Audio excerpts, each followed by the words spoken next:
ನೀನು ಕೈಲಾಸದಿಂದ ದೂರ ಇರೋದು ಇದು ನನಗೆ ಖಂಡಿತವಾಗ್ಲೂ ಇಷ್ಟ ಇಲ್ಲ.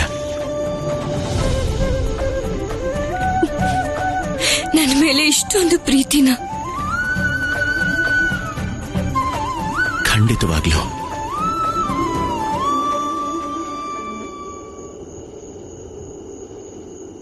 ನಿನ್ನಲ್ಲೇನೋ ಕೊರತೆ ಇದೆ ಅಂತ ಹೇಳಿ ನಿನ್ನ ಮನಸ್ಸಿಗೆ ನೋವು ಕೊಟ್ಬಿಟ್ಟೆ.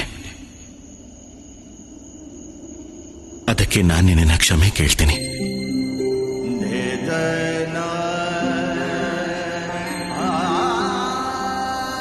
ಅದು ಕೇವಲ ನೆನಪಾಗಿ ಉಳ್ಕೊಳ್ಳಿ ಮಹಾದೇವ.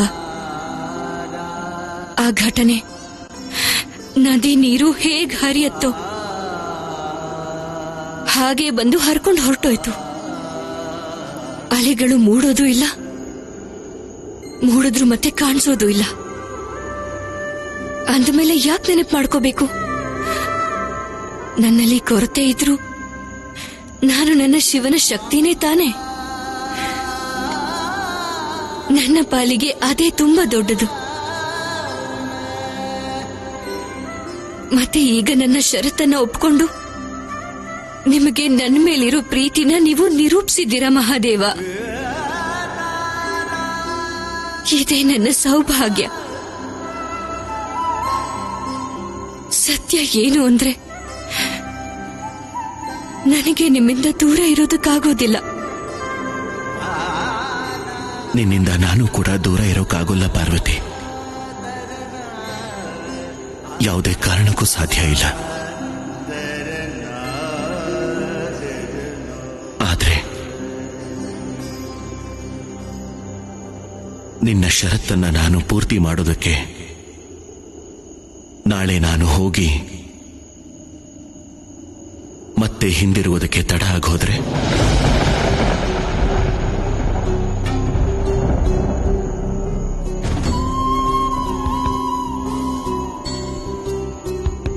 ನನ್ನನ್ನ ಬಿಟ್ಟು ಹೆಚ್ಚು ಹೊತ್ತು ನೀವು ದೂರ ಇರೋದಕ್ಕೆ ಸಾಧ್ಯನೇ ಇಲ್ಲ.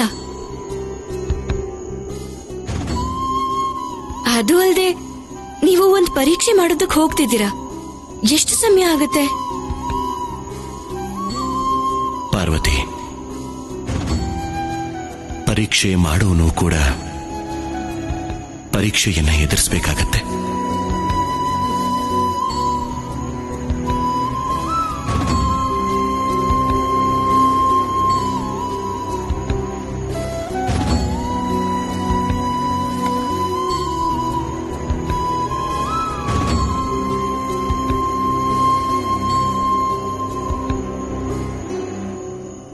ಈ ಸಲ ನಾನು ಹೋದ್ರೆ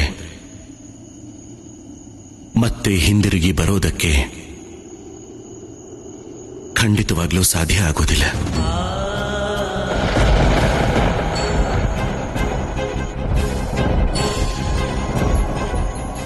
ಸಾಧ್ಯ ಯಾಕಾಗಲ್ಲ ಮಹಾದೇವ?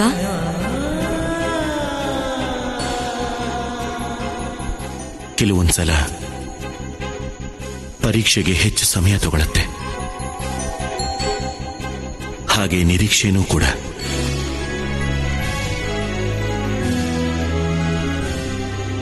ನಿಮ್ಗೆ ಪರೀಕ್ಷೆ ಮಾಡೋದಕ್ಕೆ ಇಷ್ಟ ಇಲ್ಲ ಅಂದ್ರೆ ಮಾಡೋದ್ ಬೇಡ. ಯಾವ ಒತ್ತಾಯನೂ ಇಲ್ಲ. ನಾನ್ ಸಂತೋಷವಾಗೇ ಇರ್ತೀನಿ. ಆದ್ರೆ ನನಗೆ ಸಂತೋಷ ಆಗೋದಿಲ್ಲ. ನಾನು ಮಾತು ಕೊಟ್ಟಿದ್ದೀನಿ.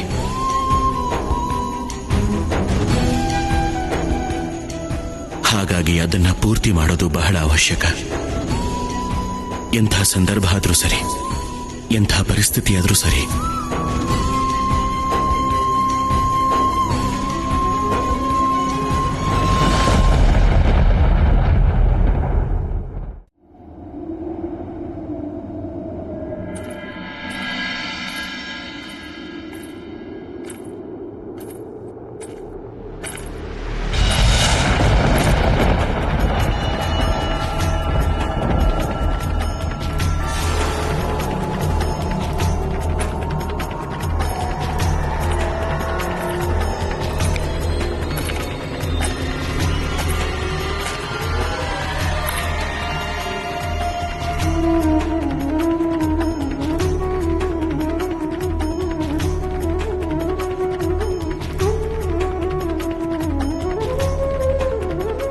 ಕೈಲಾಸದಲ್ಲಿ ಮಗುವಿನ ಹೆಜ್ಜೆ ಗುರುತು. ಈ ಹಿಮದಲ್ಲಿ ಮುಳುಗಿರೋ ಕೈಲಾಸಕ್ಕೆ ಯಾವ ಮಗು ಬರೋದಕ್ ಸಾಧ್ಯ?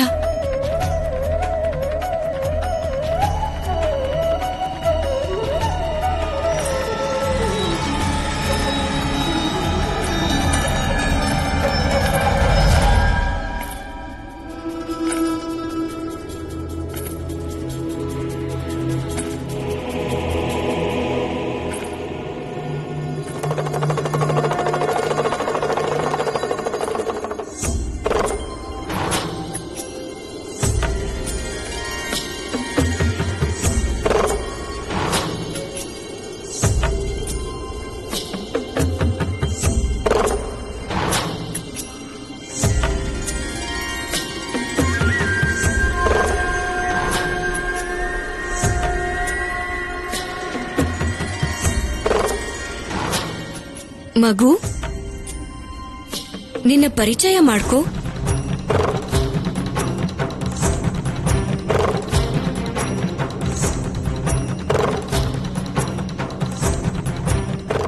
ಮಗು, ಯಾರ್ ನೀನು?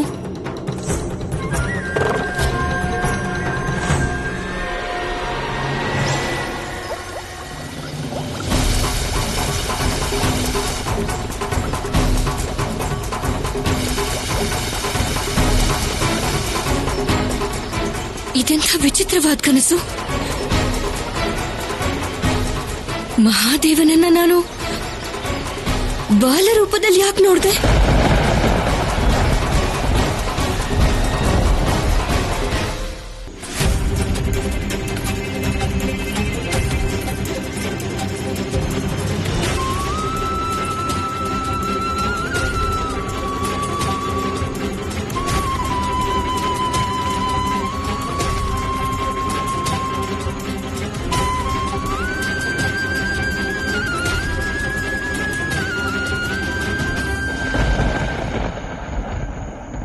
ಈ ಸಲ ನಾನು ಹೋದ್ರೆ ಮತ್ತೆ ಹಿಂದಿರುಗಿ ಬರೋದಕ್ಕೆ ಖಂಡಿತವಾಗ್ಲೂ ಸಾಧ್ಯ ಆಗೋದಿಲ್ಲ. ಮಹಾದೇವ, ಎಲ್ಲಿದ್ದೀರಾ ನೀವು?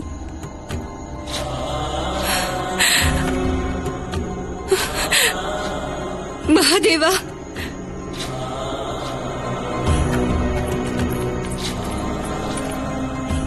ಮಹಾದೇವ,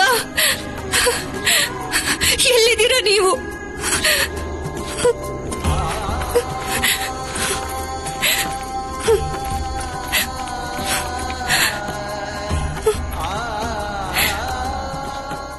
ಮಹಾದೇವ,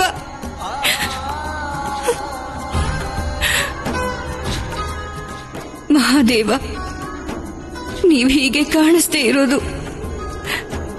ಅದರ ಜೊತೆಗೆ ನಿಮ್ಮ ಬಾಲರೂಪದ ಕನಸು ನನಗೇನೋ ಅರ್ಥ ಆಗ್ತಿಲ್ಲ ಅನ್ಸುತ್ತೆ. ನನ್ನ ಅನುಮಾನ ನನ್ನ ಹೃದಯನ ಚುಚ್ಚುತ್ತಾ ಇದೆ. ಮಹಾದೇವ, ನಿಮ್ಮ ಪಾರ್ವತಿ ಈ ವಿರಹಕ್ಕೆ ಸಿದ್ಧಳಿಲ್ಲ ಮಹಾದೇವ.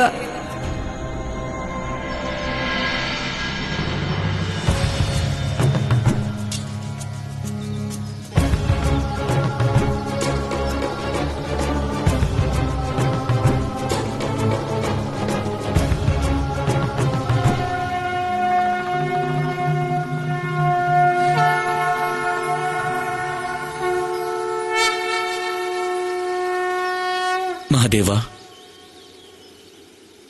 ಇನ್ನೊಂದ್ಸಲ ವಿಚಾರ ಮಾಡೋಣವಾ?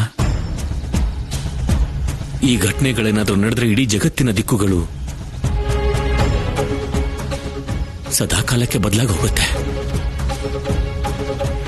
ನಾರಾಯಣ ತನ್ನ ದಶಾವತಾರದಲ್ಲಿ ಆ ಲೀಲೆಗಳಲ್ಲೇ ಮನುಷ್ಯ ರೂಪದಲ್ಲಿ ಜನ್ಮ ತಾಳಿ ಅಲ್ಲಿನ ಸುಖ ಮತ್ತು ದುಃಖದ ಸ್ವಯಂ ಅನುಭವ ಪಡ್ಕೊಂಡಿದ್ರು. ಆದರೆ ಮಹಾದೇವ, ನಿಮ್ಮ ರೂಪ ಎಂಥದ್ದು ಅಂದ್ರೆ ನೀವು ಯಾವತ್ತೂ ಹುಟ್ಟೇ ಇಲ್ಲ. ನಿಮ್ಮ ರೂಪ, ರೀತಿ, ವಿಚಾರ, ಆಚಾರ, ದಿಕ್ಕು, ದೆಸೆ ಎಲ್ಲ ಸ್ಥಿರವಾಗಿದೆ. ಪಾರ್ವತಿಯ ಆತ್ಮದಲ್ಲಿ ಒಂದು ಭಾವನೆ ಇದೆ, ಅಹಂಕಾರದ ಭಾವನೆ. ಅದಕ್ಕೆ ಅವಳ ಮನಸ್ಸಲ್ಲಿ ಹಠ ಇದೆ. ಹಾಗಾಗಿ ನನ್ನ ಸನಾತನವಾದ ಸ್ವರೂಪ ಅರ್ಥ ಮಾಡ್ಕೊಳಕ್ಕಾಗ್ತಿಲ್ಲ.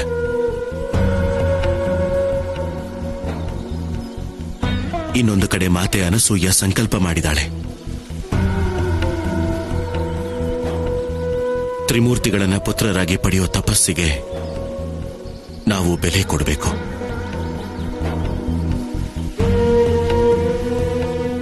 ಈ ಎರಡು ಘಟನೆಗಳ ಉದ್ದೇಶ ಒಂದೇ. ಶಿವ ಪಾರ್ವತಿ ಹೊರತು ಇದು ಬೇರೆ ಯಾರ ಪಾಲಿಗೂ ಪರೀಕ್ಷೆ ಅಲ್ಲ. ಪುರುಷ ಪ್ರಕೃತಿಯ ಸಂಘರ್ಷ ಇದು.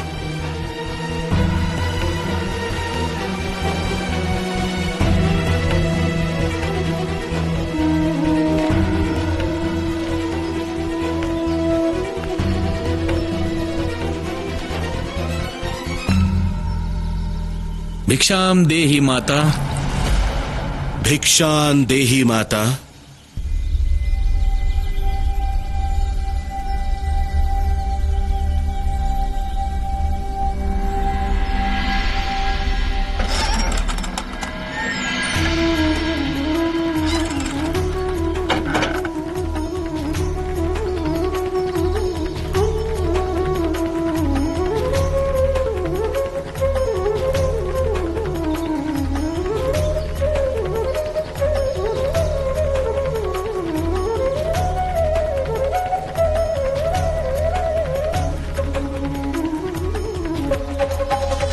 ದಾನ ಸ್ವೀಕರಿಸಿ.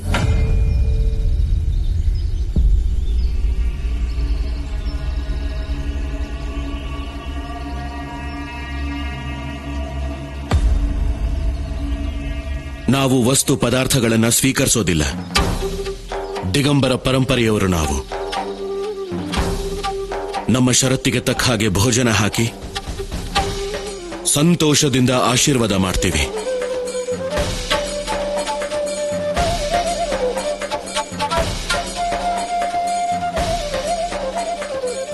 ನೀವು ಆದೇಶ ಮಾಡಿ. ಯಥಾಶಕ್ತಿ ನೀವೇನ್ ಬಯಸ್ತಿರೋ ಅದನ್ನ ಸಂತೋಷವಾಗಿ ಮಾಡ್ಕಳಿಸ್ತೀನಿ.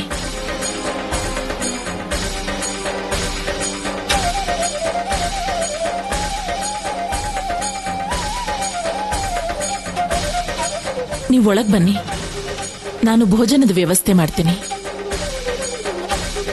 ಮತ್ತೆ ವಿಚಾರ ಮಾಡಿದ್ದೇವಿ. ನಮ್ಮ ಷರತ್ತಿಗೆ ಒಪ್ಕೊಂಡ್ರಷ್ಟೇ ನಾವು ಭೋಜನ ಮಾಡ್ತೀವಿ.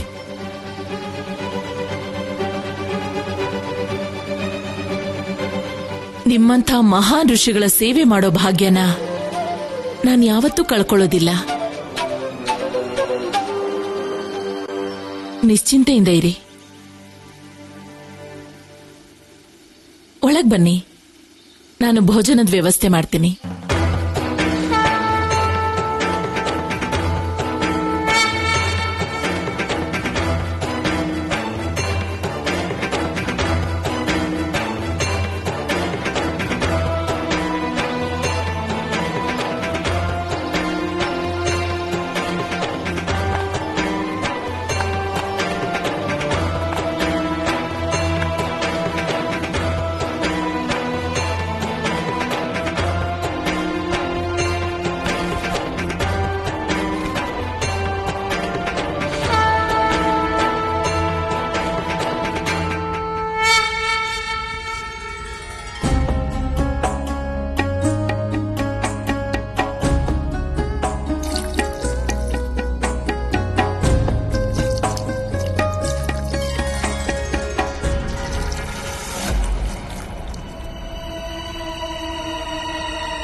ಸಾಕ್ಷಾತ್ ಬ್ರಹ್ಮದೇವ ನಮ್ಮ ಮನೆ ಅಂಗಳದಲ್ಲ. ಖಂಡಿತ ಇವರು ನನ್ನ ಪರೀಕ್ಷೆ ಮಾಡೋಕೆ ಬಂದಿರ್ತಾರೆ.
ನೀವಿಲ್ದೆ ನಾನು ಒಂಟಿಯಾಗಿ ಅದ್ ಹೇಗೆ ಜವಾಬ್ದಾರಿ ನಿಭಾಯಿಸ್ಲಿ ಮಹಾದೇವ?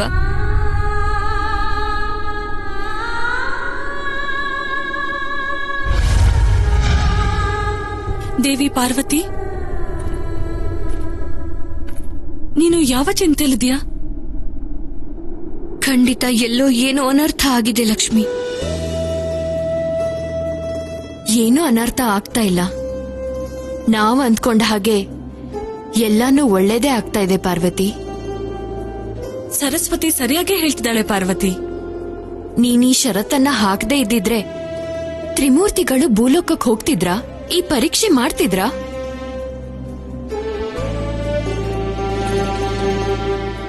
ಹಾಗಾದ್ರೆ ಒಂದ್ ವೇಳೆ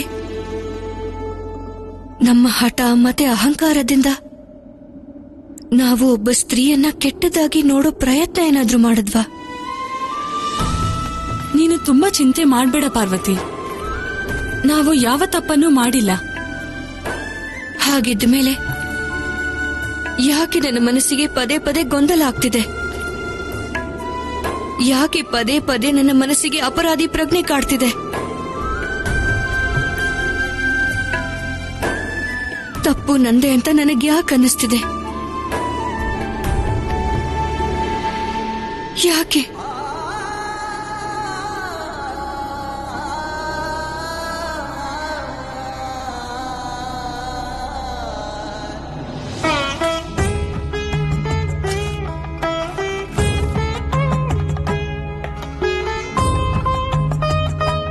ಋಷಿಗಳೇ, ಭೋಜನಕ್ಕೆ ಸಿದ್ಧವಾಗಿದೆ, ದಯಮಾಡಿ.